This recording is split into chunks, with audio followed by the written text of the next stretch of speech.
Hello and welcome to Homeschool Together. This week we were on the Iberian Peninsula with Spain and Portugal in our around the world journey through Torchlight and Build Your Library K curriculum combined. So, Right. anyway, we always like to focus on a couple of things, and this week it was art, Picasso, Gaudi, Dali. We covered them all, and then we also did a little bit of dancing with flamenco. Perfect for our dancer girl, little 6-year-old dancer. She loved it, and it was really, really enjoyable. So let's get into the books. Yeah. All right, so the first one was your Torchlight, I think. Yes, Food Fight Fiesta. This is the story of La Tomatina, which is in a small Spanish town. They have an annual food fight every year. It's like 60 tons, I think, of tomatoes that they truck in, and they drop them out of the back of a truck, and then everybody throws them at each other.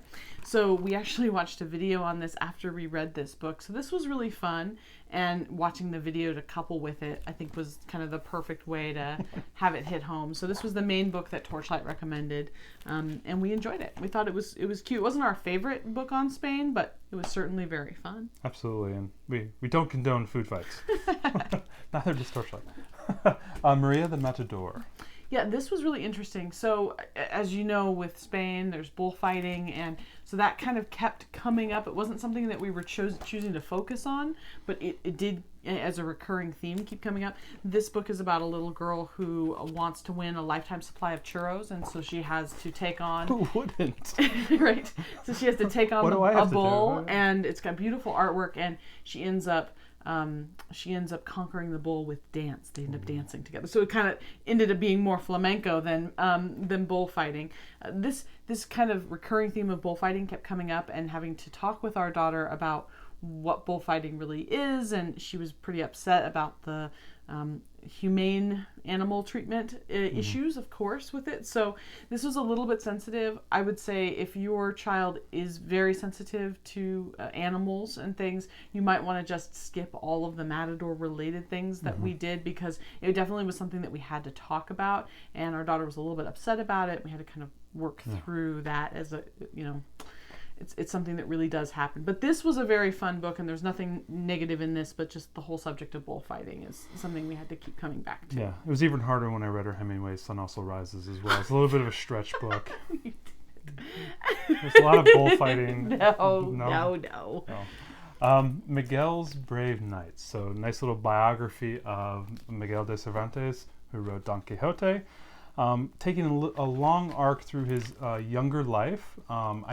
I've heard some of the crazy challenges of his older life, where I think he was kidnapped and enslaved and all this stuff, but it went through a lot of the hardship of his younger life, with his father being constantly in debt, and then he's always dreaming of this knight and the chivalry and everything. It was really, really cool. I read the book a little bit, I think, earlier this year, so it was nice to pair with my daughter, and I was able to kind of see a lot of the same vision that I read on the pages. So it was a fun little book, beautiful artwork. Highly recommend it. It's one of the great novels of all time. So it's nice to see the author shown in this way. So Yeah. absolutely.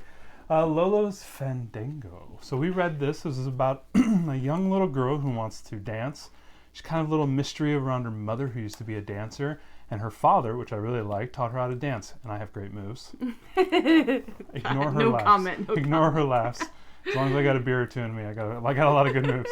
Her father took her away secretly and taught her how to dance, and at the end of the year, it was her mother's birthday party, and her mother got to dance, and it was really, really cool, and it was a nice little touchstone into flamenco dancing, and watching a lot of videos, which we'll talk about a little bit later. But this was a very fun little book, especially for our little dancer girl, well, tall dancer girl. Right, she loves to dance. She loves to dance, and she's in dance class, so it was a really nice one for her, and she really enjoyed it.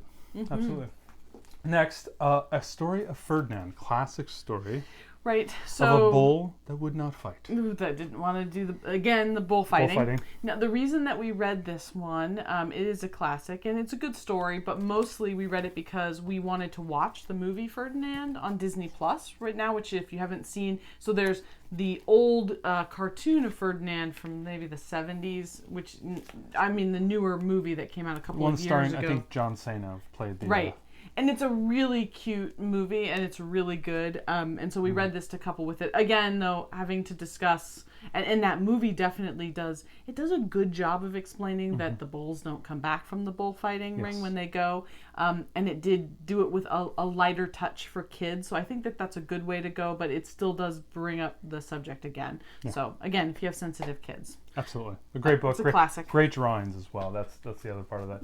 Just Behave, Pablo Picasso. Yep, so this is a book all about a fictional take on Pablo Picasso's life and how he kept changing his style over and over again. And people wanted him to just, pick a style, and then, it would get popular and people wanted him to keep painting that way. And he was like, no, I want to do my own thing. Yeah. So this was a really great story. It was a good fictional account. And then we pair it with these really great scholastic books. Past few episodes we've been talking about these books. Really great. Love them a lot. Right. So reading the fictional account first made the nonfiction be something that stuck better, that she understood more. So we like to pair a fiction and nonfiction together. And this was a good one. If you watched last week's video, don't worry, there's not bad artwork that we're going to show. So we stuck mainly to the artist. You're right. Learning about the artist. That's right. Another book that actually went with the Picasso was the Two Doves. Was it Two Doves? Yeah, the Two Doves. Great, beautiful story. I didn't know thematically where they were going with this, and I believe it was a little allegory of the Spanish Civil War, and then it ended with Picasso painting some paintings for a couple kids, and there was like these doves that were these motif that went through. I think it's based off of like a little sketch that he did with a dove, and it's a very beautiful story. I thought they handled. I believe that was what they were alluding to in the book. Probably. It was not in a heavy-handed way. It's very subtle.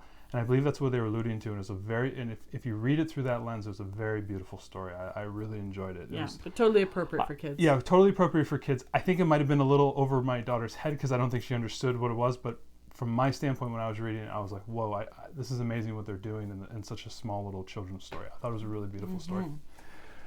The King and the Magician. This is, I would have to say, this is one of my favorite. It's like a fairy tale. It's a fairy tale fable. And from Spain. And if you know my slight, mild dislike for folktale stories,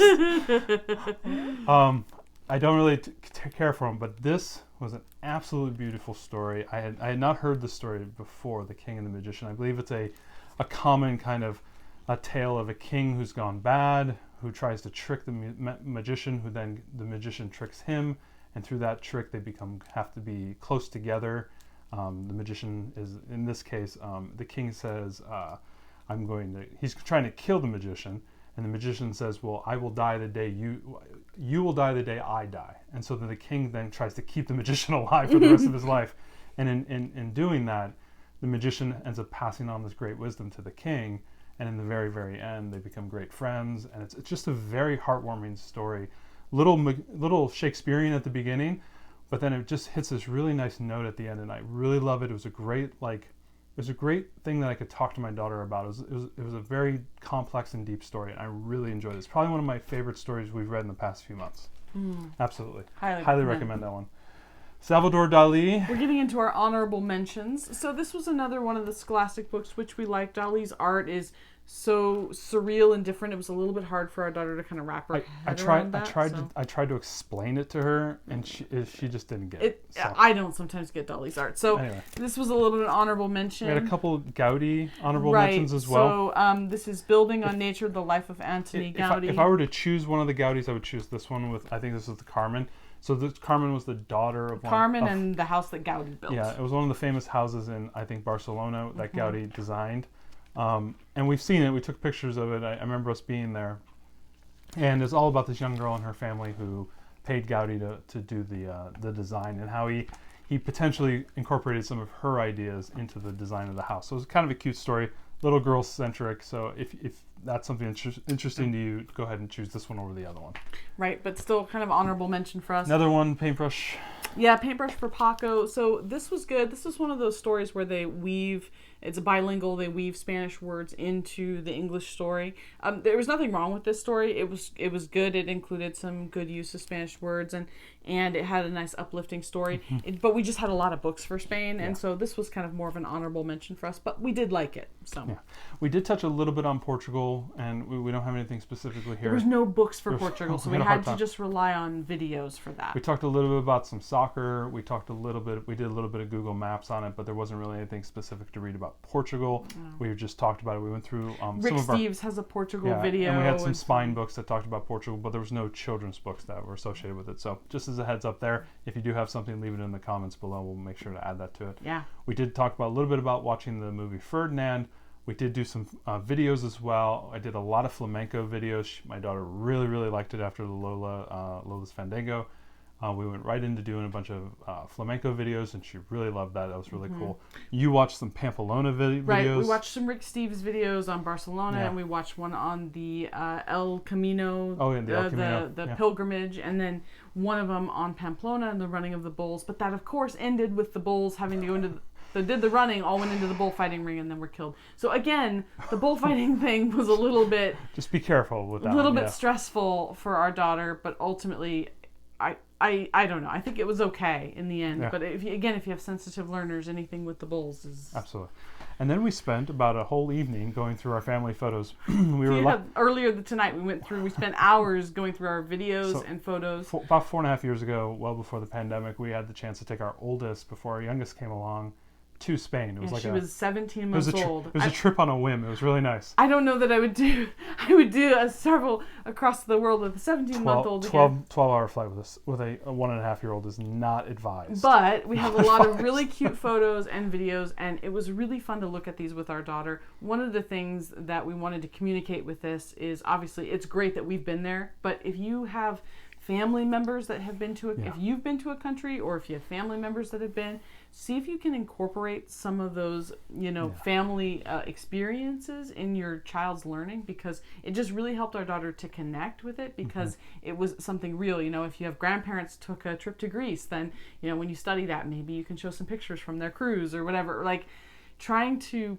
in some way, connect it to your family or friends is a great way to help just enrich the learning. For us, we were lucky enough to be able to go, and so it was really cool. Yeah, it was one of those 4 hour. It was like a 2-hour Facebook reminder of how old our little one, our big one, has grown up. Yeah, it was pretty cute, but chubby cheeks. It was fun, and it was a great way to kind of round off our study of Spain. And obviously, it's not the boozes. It's not homeschool together, unless we finish in the kitchen. Great, we always eat. We did some Spanish caramelized almonds. Yeah, those were really good. Super tasty. Basically, we just made There's lots of Spanish food that we love, but it was all kind of more involved. I was texting her. I said, "Are we going to try paella?" She goes, "I don't think we have that in us." Yeah. I mean, we could have done paella. We could have done croquetas. There's... Well, we did go to tapas the other day. We did go to tapas on a date the other day, so that was kind of nice. We got away and did a date. We did. We got away.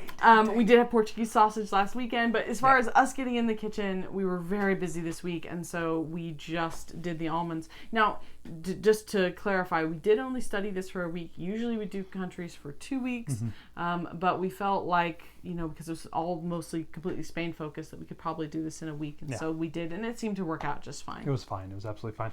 We're going to Greece. We're going to Greece. We're going to Greece, and after Greece, we're going to take a little break.